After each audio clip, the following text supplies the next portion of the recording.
আজকে আমাদের এক বড় আবেগের দিন, বড় এক আনন্দের দিন। 15ই আগস্ট স্বাধীনতা দিবস। যেখানে ৭৯ বছর 79 ইয়ার অতিক্রান্ত হলো। আজ ৮০তম স্বাধীনতা দিবস। তাই আমাদের এই স্বাধীনতা দিবসের প্রাক্কালে আমি প্রত্যেককে হার্দিক অভিনন্দন এবং শুভেচ্ছা জানাই। আপনারা খুব ভালো থাকুন। এই স্বাধীনতার সময়কালে সত্যি কি আপনারা স্বাধীন হতে পেরেছেন? সত্যি কি মেন্টালি একটু স্বাধীনতার যে আপনাদের বেরিয়ার যে বাঁধন, তা কি মুক্ত থাকতে পেরেছেন?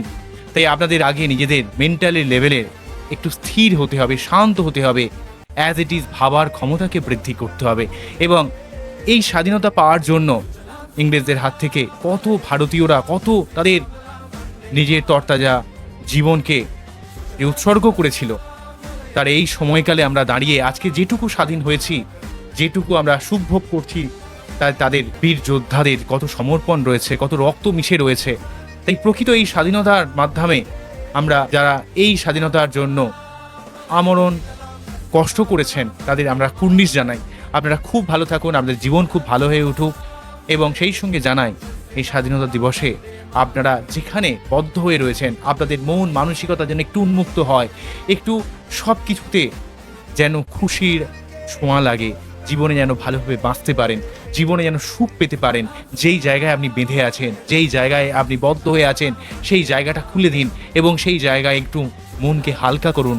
জীবনে আপনার যা ক্ষমতা রয়েছে, যা স্ট্রেংথ রয়েছে, তা জীবনে ভালো কাজে লাগানোর চেষ্টা করুন। কারণ এই স্বাধীনতা অর্জন করার জন্য আমাদের অনেক বীর যোদ্ধারা যেমন তার জীবনকে উৎসর্গ করেছেন, তেমন অনেক স্বাধীনতা সংগ্রামী তাদের জীবনকে উৎসর্গ করেছেন এই এক চিলতে আমাদের এই স্বাধীনতার জন্য।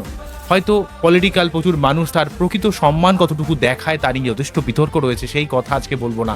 কিন্তু তবুও বলবো, আপনারা প্রত্যেককে ভালো থাকুন এবং এই আনন্দে আমরা, যেহেতু ভারতবাসীরা ভিন্ন ধর্ম, ভিন্ন ভাষা সব মিলেমিশে আমরা একাকার হয়ে রয়েছি, তাই আমরা প্রত্যেকে একটা সংঘবদ্ধভাবে আমরা যেন থাকতে পারি এবং আমাদের এই ভারতকে যেন অনেক উপরে নিয়ে যেতে পারি, তার এই অঙ্গীকারবদ্ধ হব।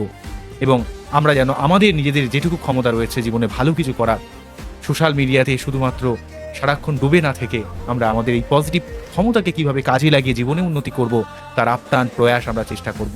আপ্রাণ প্রয়াস করব জীবনের সার্বিক উন্নতি করা।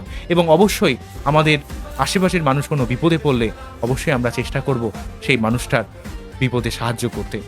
নিজের লিমিট রেখে মানুষকে হেল্প করুন, কেননা আপনারা যদি একে অপরের বিপদে ঝাঁপিয়ে পড়েন, তাহলে প্রকৃতভাবে এই সমাজ কিন্তু সুষ্ঠুভাবে অনেক বড় এক পর্যায়ে যেতে পারে।